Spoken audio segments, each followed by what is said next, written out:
vontade. Nos ensine a te imitar, por aqui em toda parte. Nossos pés, boca e mãos, nossa mente e coração, tudo em ti e para ti.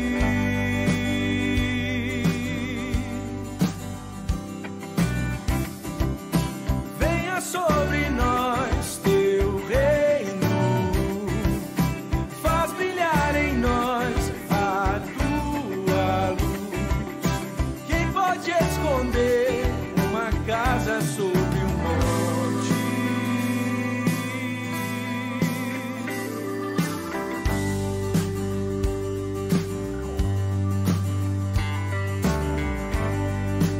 No silêncio ou perigo, és a calma, a paz, o abrigo.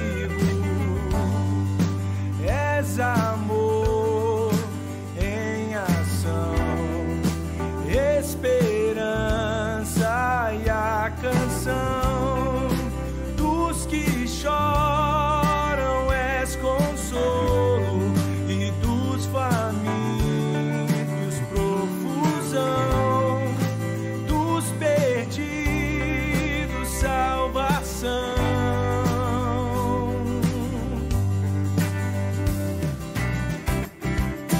Venha sobre nós teu reino, faz brilhar em nós a tua luz.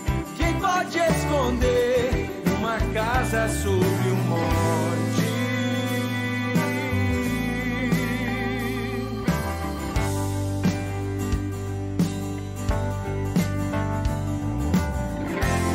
Que as nossas obras mostrem o mover da tua mão,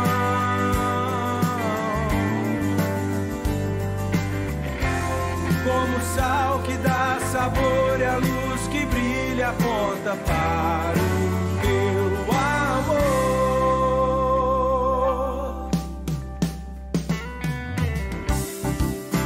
Venha sobre nós teu reino, faz brilhar em nós a tua luz. Quem pode esconder uma casa sobre um monte?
Eu preciso aprender um pouco aqui,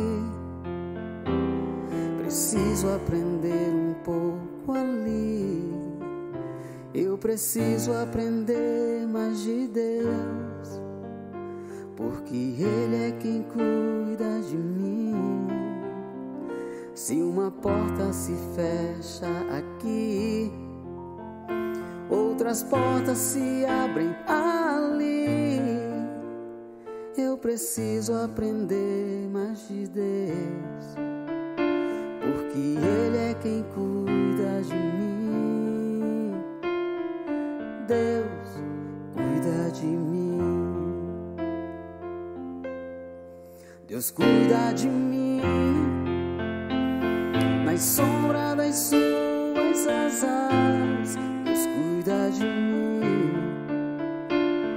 Eu amo a sua casa e não ando sozinho, não estou sozinho, pois sei, Deus cuida de mim. Deus cuida de mim nas sombras das suas asas. Deus cuida de mim. Eu amo a sua casa e não ando sozinho, não estou sozinho, pois sei, Deus cuida de mim. Se na vida não tem direção, eu preciso tomar decisão. Eu sei que existe alguém que me ama e Ele quer me dar a mão. Se uma porta se fecha aqui, outras portas se abrem ali. Eu preciso aprender mais de Deus, porque Ele é quem cuida de mim. Deus cuida de mim. Oh, oh, oh, Deus cuida de mim nas sombras das suas asas. Deus cuida de mim. Eu amo a sua casa e não ando sozinho, não estou sozinho, pois sei, eu sei, Deus cuida de mim. Deus cuida de mim nas sombras das suas asas. Deus cuida de mim. Eu amo a sua casa e não ando sozinho, não estou sozinho, pois sei, Deus cuida de mim.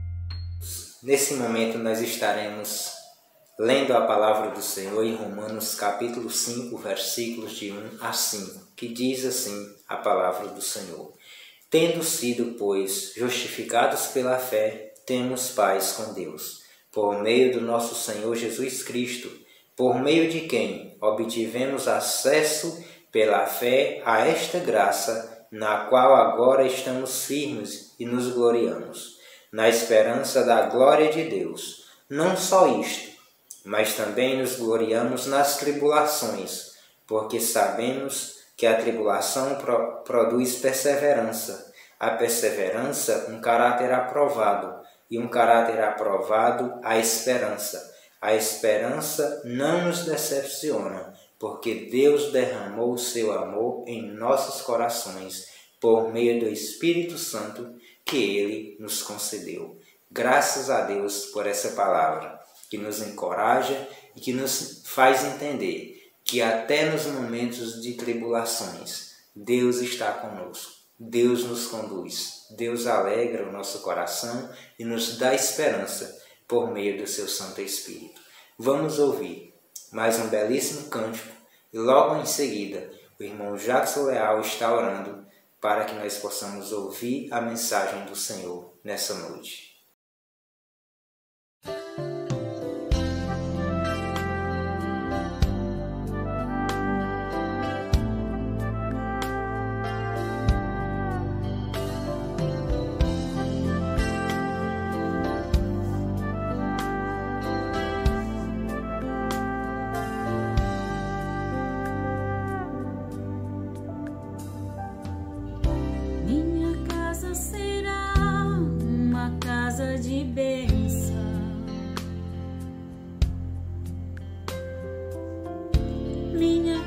Será um pedaço do céu.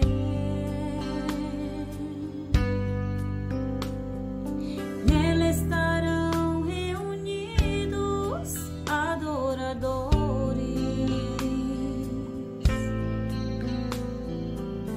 e só exaltam ao Deus verdadeiro e fiel.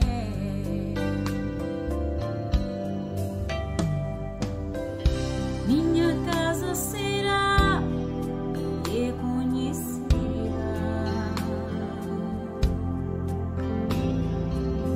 como um lugar de milagres e de oração,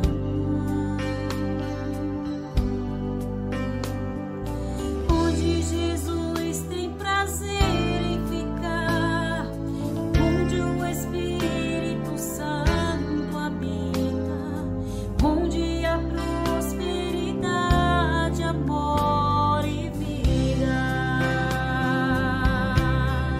Faça do meu lar, Senhor, um lugar de harmonia. Faça do meu coração tua casa todo dia.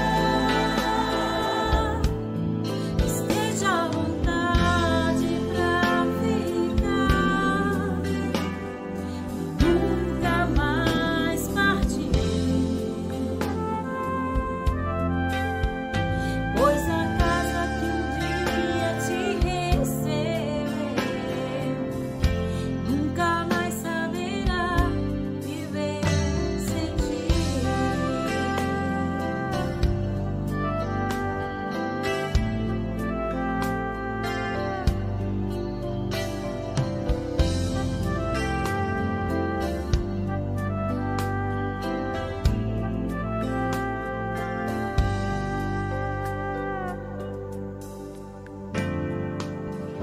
Minha casa será reconhecida como um lugar de milagres e de oração,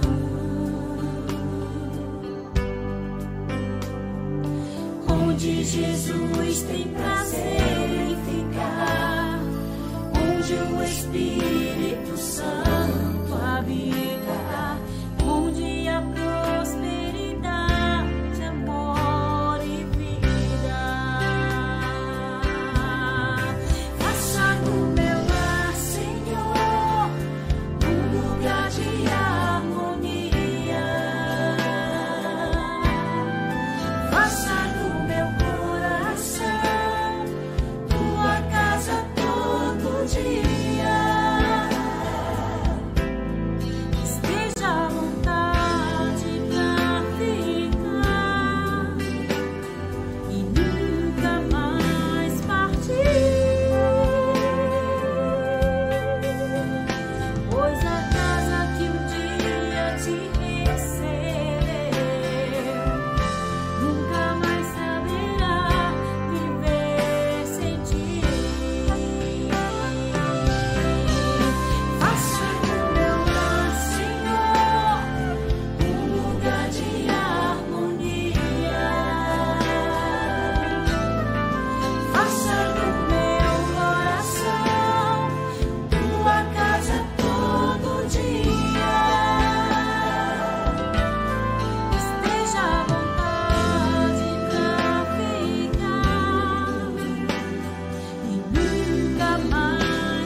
pois a casa que um dia te recebeu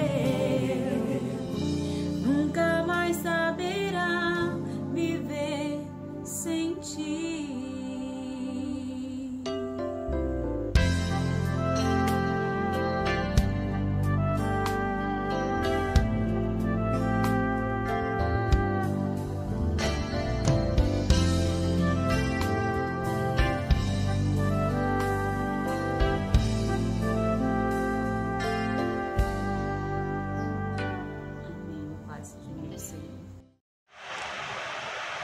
Saúdos todos com a graça e a paz de Cristo. Vamos orar.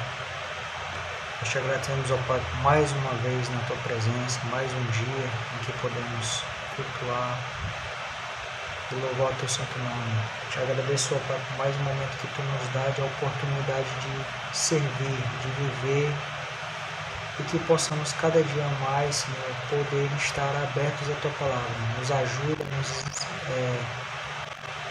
para que possamos te servir fielmente, como devemos fazer. Por isso que eu te agradeço em nome de Jesus. Amém. A graça e a paz do Senhor Jesus Cristo. Estamos mais uma vez com o culto online da Primeira Igreja Batista em Oeiras, nesta quarta-feira, dia 10 de fevereiro de 2021. O nosso sincero desejo é que a graça e a paz do Senhor Jesus Cristo esteja com cada um de vocês que está a nos acompanhar através do canal no YouTube. Hoje eu quero levá-los a uma reflexão aprofundada sobre o texto de Atos capítulo 8, versículos de 1 a 25. E nesse texto nós vamos ver a diferença que o Evangelho de Jesus faz quando chega em uma comunidade, quando chega em uma cidade, quando chega em uma região. Atos, capítulo de número 8, versículos de 1 a 15. Eu espero que você permaneça com a sua Bíblia aberta nesse texto. E agora, inicialmente, nós vamos ler os versículos 5 e 6. Olha só o que diz Atos, capítulo 8, versículos 5 e 6. E descendo a cidade de Samaria, Filipe passou a pregar-lhes Cristo. Unânimes, as multidões escutavam atentamente as coisas que Filipe dizia, ouvindo e vendo os sinais que ele realizava. Graças a Deus por sua palavra e que ele nos ajude na compreensão da mesma, para que, compreendendo-a, possamos todos nós, de livre e espontânea vontade, colocá-la em prática. Pois bem, qual é a realidade de Samaria?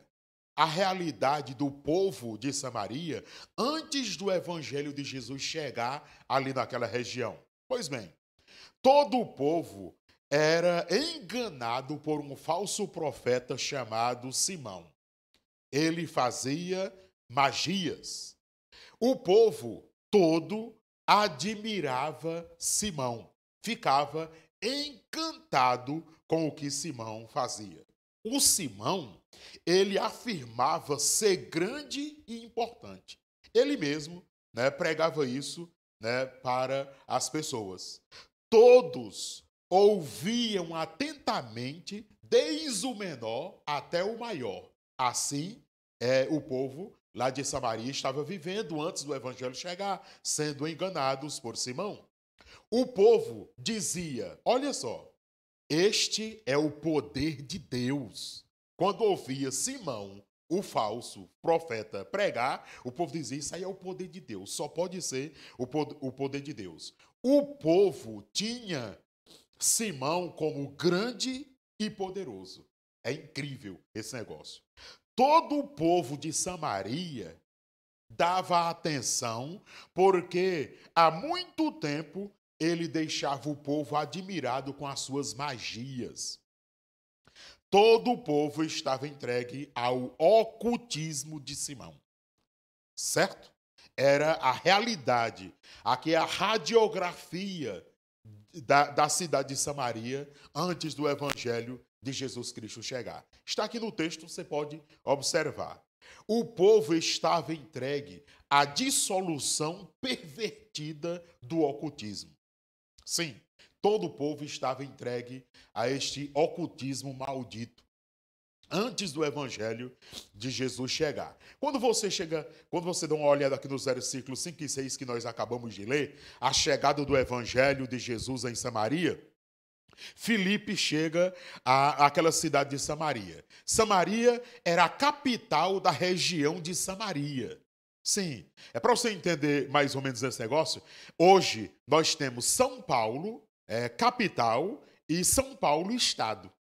Então o nome do estado é São Paulo e a capital é São Paulo. Assim também acontecia em Samaria. Samaria era a capital de uma região chamada Samaria. Daí vem o nome samaritanos, que não se dava muito bem com os judeus. E hoje a Samaria corresponde a um território da região montanhosa do Oriente Médio, a Cisjordânia hoje e também uma parte de Israel. Ok. Agora, o Filipe chega, enfim, na cidade de Samaria, naquela vasta região. E o Filipe vai para a capital, daquela região Samaria, a cidade Samaria. E agora Filipe começa a pregar a verdade. Filipe começa a pregar o evangelho de Jesus Cristo, com algumas dificuldades, com algumas restrições. Porque Filipe não estava inteirado acerca de tudo a respeito de Cristo, mas ele prega o evangelho ali em Samaria. E agora, as multidões que unânimes ouviam apenas o Simão, agora unânimes estão ouvindo Filipe. Filipe está sendo ouvido na cidade de Samaria. A cidade começou a ver os sinais de Deus por intermédio de Filipe. Agora, você pode observar que há uma contradição, um contraste muito grande do que o Simão estava pregando e fazendo e do que o Filipe estava fazendo e pregando.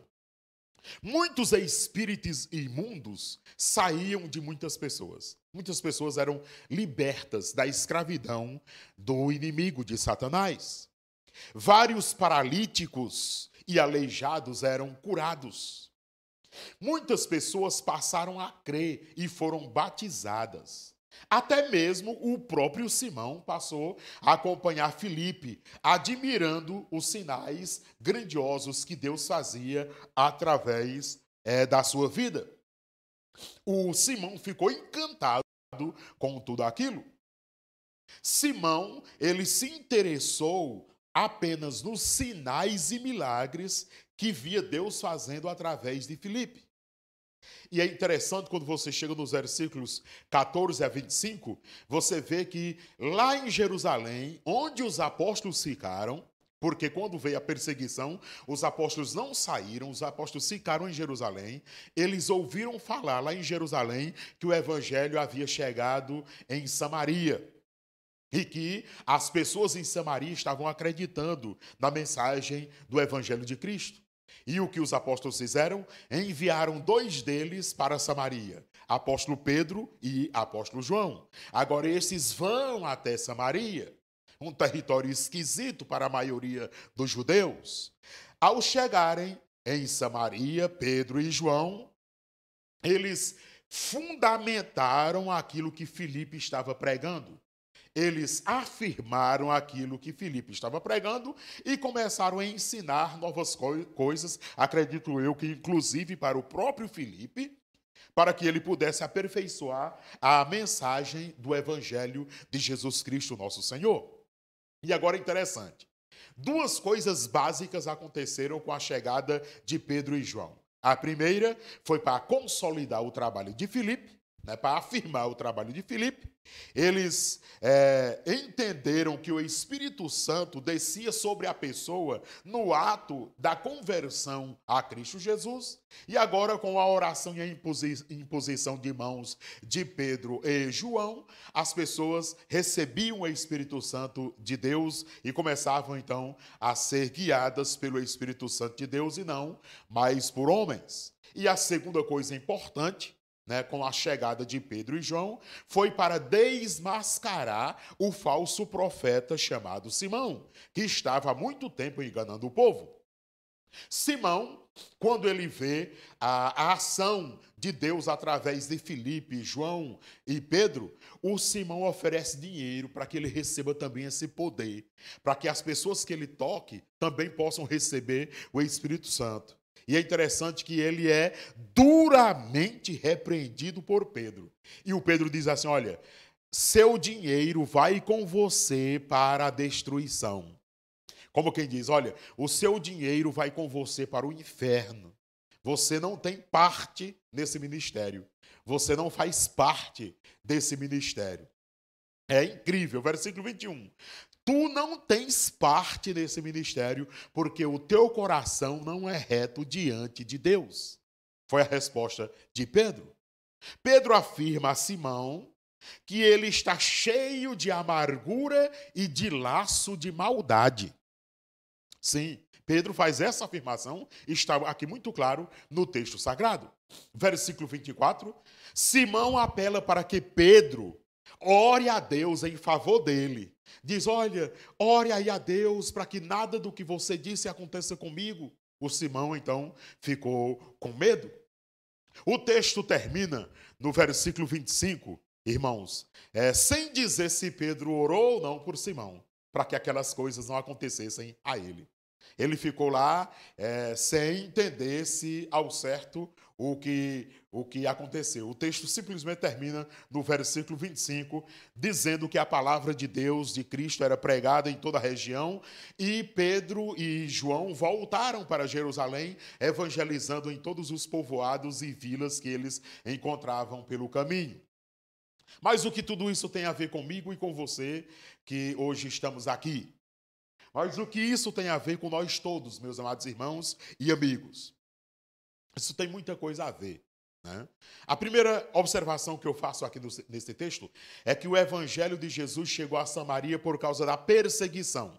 Está aqui nos primeiros versículos. Versículos 1, 2, 3, 4 e 5, né? Conta que a igreja, logo após o apedrejamento de Estevão, houve uma grande perseguição. Saulo começou a assolar a igreja e perseguindo a igreja, e os discípulos, os seguidores de Jesus, foram espalhados em toda a região. Apenas os apóstolos ficaram em Jerusalém, e entre esses que migraram, saíram de Jerusalém por causa da perseguição, estava esse rapaz chamado Filipe, o qual agora se encontra em Samaria. Então o evangelho chegou a Samaria por causa de uma perseguição. E eu faço uma aplicação prática para nós hoje. Eu fico a imaginar, será se Deus vai permitir uma nova perseguição à igreja atual para que a igreja saia das quatro paredes?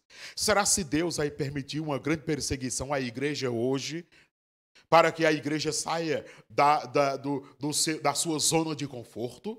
Será se Deus vai permitir uma grande perseguição à igreja cristã no Brasil, à igreja evangélica no Brasil, para que a igreja saia dos seus templos grandes, lindos e suntuosos, para irem pregar o evangelho em todas as localidades? Eu fico a imaginar se Deus vai permitir uma grande perseguição hoje. Porque tamanho é o comodismo de muitos de nós que estamos a congregar nas igrejas evangélicas no Brasil. Ficamos acomodados e achando muito legalzinho, muito bonzinho, né? A nossa igreja, o nosso templo, e esquecemos às vezes dos vilarejos e das pessoas que estão precisando do amor de Cristo nos lugares mais inóspitos deste país. Eu fico a imaginar se virá essa perseguição. E não é de se assustar que ela venha. A segunda aplicação prática que eu faço é que há uma realidade no mundo hoje, sobretudo de Brasil. Olha só, grande parte dos povos do mundo inteiro estão entregues ao ocultismo. E aqui no Brasil não é diferente. Ocultismo. Muitas pessoas gostam de mistérios, até dentro de igreja evangélica. Né? Você quer ser decepcionado, pregue o evangelho de Jesus dentro de alguns templos evangélicos hoje no Brasil. Quer ficar decepcionado, pregue a mensagem, só a mensagem do evangelho de Cristo. Ninguém vai dizer que foi coisa boa nenhuma. Mas se você começar a pregar o ocultismo, se você começar a pregar esse negócio de sobrenatural, esse negócio fenomenal, esses sinais, essas coisas, aí muitas pessoas vão aplaudir e dizer que foi uma bênção e nada de evangelho de Jesus. Então, muitas pessoas estão entregues ao ocultismo dentro das nossas próprias igrejas, e isso é muito lamentável. Porque o ocultismo fascina as pessoas, inclusive dentro dos templos, de muitos templos evangélicos hoje no Brasil. Mas também, meus amados irmãos, muitas pessoas estão entregues à idolatria. Sim, à idolatria. E eu tenho dito, e eu não tenho medo de ser repetitivo, tem pessoas que entendem que idolatria é só a pessoa se dobrar diante de uma imagem de escultura. Só que não é isso só, meus amados irmãos. Não é isso. A idolatria é mais do que isso, é um leque mais abrangente. Nós temos pessoas idólatras frequentando as igrejas evangélicas, idolatrando cantores, idolatrando pregadores, idolatrando denominações. Quantas pessoas estão idolatrando a sua igreja, idolatrando a sua denominação, dizendo que as outras nenhuma presta e que só a dele é boa, dizendo que todos os outros estão equivocados, estão errados e que só a dele presta. Isso é idolatria. Sim, idolatria. Mas mais do que isso, meus amados irmãos, dentro de muitas igrejas chamadas cristãs hoje, estão querendo materializar Deus, colocando objetos inanimados como se fossem poderosos. Isso é magia, isso é ocultismo. E nós precisamos ter cuidado quanto a isso. Não se entregue à idolatria. Mas outra coisa terrivelmente preocupante é que também grande parte das pessoas do mundo estão entregues a si mesmas. Elas se acham muito boas, elas se acham muito legais, elas se acham muito importantes, assim como Simão achou que era muito importante, assim como Simão achou que era uma pessoa fenomenal e ele se julgava grande.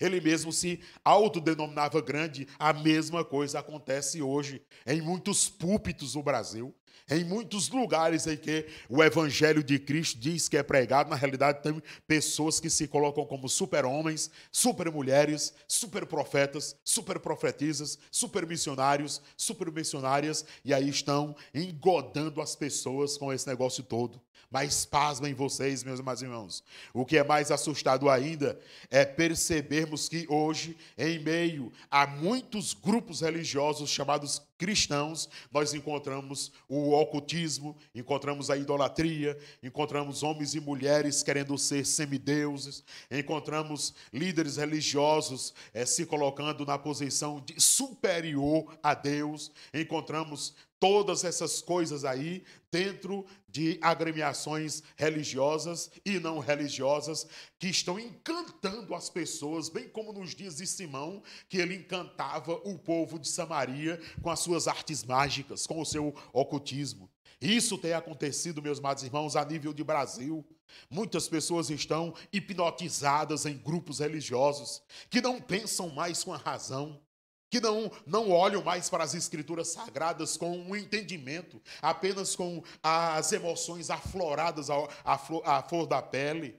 Estão lá sendo engodadas, enganadas. Pessoas que estão com uma boa intenção, querendo mesmo buscar a Deus, estão sendo enganadas por pessoas de má conduta, má índole, assim como aconteceu nos dias de Filipe, lá em Samaria, com o falso profeta Simão. A lambança dentro de grupos religiosos no Brasil é simplesmente terrível, inacreditável. Eu penso, meus amados irmãos, que Deus está prestes a vomitar em tudo isso. Eu penso que Deus está prestes a vomitar nessa cambada toda e dar um basta definitivo nisso tudo. Eu, enquanto religioso que sou, enquanto pastor evangélico que sou, eu confesso para vocês que eu fico envergonhado em ver coisas que na televisão, em ver coisas nas redes sociais. Meus amados irmãos, é um negócio assim assustador, pervertido. Muitas pessoas estão ouvindo atentamente e acreditando em mentiras, como se fosse verdade. Escutem, a única maneira de nós combatermos tudo isso é não atacar esses grupos, mas pregar o evangelho de Jesus Cristo puro e simples. A única maneira de nós combatermos tudo isso é nós pregarmos a verdade de Jesus que liberta. A única maneira de nós combatermos tudo isso é levando o verdadeiro evangelho de Jesus para as pessoas. Sim, meus queridos, é isso que nós precisamos fazer. Os maus estão disseminando seus venenos. Os maus estão disseminando as suas seitas. Sim, as suas setas malignas. O mal está a se proliferar nas redes sociais. Quanta coisa terrível religiosamente a gente vê no YouTube, no Facebook, nas redes sociais de um modo geral. Sabe por quê? Porque nós que conhecemos o Evangelho de Jesus já entregamos as redes sociais também para os maus. E os maus estão de dia e de noite levando um negócio pervertido, iludindo as pessoas, enganando as pessoas, assim como fazia Simão, o falso profeta lá em Samaria. Estão de dia e de noite providenciando conteúdo para ludibriar as pessoas, para enganar as pessoas. E onde estão os bons? E onde estão os verdadeiros? São poucos. São poucos que você encontra nas redes sociais que têm uma mensagem do Evangelho de Jesus Cristo de verdade, meus amados irmãos. Onde estão aqueles que pregam a verdade pura e cristalina do Evangelho de Cristo? Eu me lembro de uma frase do doutor, pastor batista Martin Luther King Jr. Ele disse: o que me preocupa não é o grito dos maus. O que me preocupa é o silêncio dos bons. E é verdade. Precisamos continuar a pregar o Evangelho de Jesus. O Evangelho de Jesus precisa ser pregado, meus amados irmãos, porque a única coisa que vai libertar esse Brasil é a verdade de Jesus. A única coisa que vai libertar o Brasil dos fake news religiosos é o Evangelho de Jesus. O único poder que pode destruir todo fake news religioso é o Evangelho de Jesus. João 8,32, e conhecereis a verdade, e a verdade vos libertará. Aí eu fico pasmado, porque já tem gente atribuindo essa frase ao presidente Jair Messias Bolsonaro, porque ele mencionou isso aí durante toda a sua campanha presidencial. E conhecereis a verdade, e a verdade vos libertará. Essa frase não é do presidente, ele cita o texto bíblico. Ele cita o texto bíblico. A verdade é Cristo. A verdade a ser pregada é Cristo. A verdade a ser conhecida é Cristo. A única verdade que liberta é Cristo. A única verdade que dissipa o mal é Cristo. Por isso, Cristo deve ser anunciado. Mas onde estão os pregadores de Cristo Jesus, o Senhor? Os enganadores estão aqui nas redes sociais. Os enganadores estão em todos os cantos, mentindo para as pessoas, fazendo revelações que Deus não mandou, iludindo as pessoas com artes mágicas, iludindo as pessoas com ocultismo. E onde estão os verdadeiros pregadores do Evangelho? Ah, meus amados irmãos, roguemos, pois, a Deus que mande também para as redes sociais homens e mulheres comprometidos com o Evangelho de Jesus Cristo, para que possamos anunciar que Jesus Cristo é o Senhor, para que possamos anunciar que somente Jesus é capaz de libertar essa nação dos fake news religiosos. Ah, meus amados irmãos, eu espero em Cristo que você tenha entendido que quando o Evangelho de Jesus Cristo chega numa região, chega numa cidade, chega em uma pessoa, o Evangelho de Jesus transforma a realidade dessas pessoas. Assim como aconteceu em Samaria, nos dias de Filipe. Eu quero orar por você. Eu quero pedir a Deus por você e a sua família. Amantíssimo Deus e Pai, obrigado pela vida, pela proteção, pelo cuidado do Senhor. Obrigado, Pai, porque temos o privilégio de ouvirmos a Tua Palavra, de lermos a Tua Palavra, meditarmos nela e levarmos a Tua Palavra a pessoas, inúmeras pessoas que precisam de conhecer a verdade para que sejam livres, libertas dos fake news religiosos, para que sejam, ó Deus, libertas das mentiras que estão sendo disseminadas. Ó Deus, que as pessoas conheçam Jesus, o Senhor, e que por Ele sejam todas libertas. Nós oramos agradecidos, em nome e por amor do Senhor Jesus. Amém e graças a Deus. O nosso próximo encontro Será, meus amados irmãos e amigos, domingo de manhã. Sim, domingo de manhã, 9 horas da manhã, se Deus nos der vida e saúde, haveremos estar aqui no templo da Primeira Igreja Batista em Oeiras para ministrarmos a ceia do Senhor. A ceia do Senhor não será transmitida. Ninguém deve tomar a ceia do Senhor através da televisão. Não. Então a ceia do Senhor é um momento de comunhão pessoal, interação pessoal. Então, com todos os cuidados necessários, estaremos aqui, né, com cálices descartáveis, tudo direitinho, comando figurino, para ministrarmos a ceia do Senhor domingo de manhã, 9 horas da manhã. Se você chegar às 9h30, você vai ter perdido a ceia, ok? Então vamos começar pontualmente, 9 horas da manhã, e uma cerimônia rápida, porém significativa, tá bom? E à noite o culto presencial e também online, através do canal da nossa igreja. E a propósito, eu estou apelando a você que se inscreva no canal da igreja. Se inscreva neste canal, meus amados irmãos. É importantíssimo você se inscrever no canal da Primeira Igreja Batista em Oeiras. Por quê? Porque precisamos que o YouTube recomende a nossa programação para outras pessoas. Então, assista as programações da igreja, deixe o like, compartilhe o conteúdo com as pessoas, tá bom? E se inscreva no canal e você vai estar ajudando o Evangelho de Jesus Cristo a ser disseminado, né, por toda a região, tá bom? Um forte abraço a todos e até no nosso próximo encontro, se Deus nos permitir.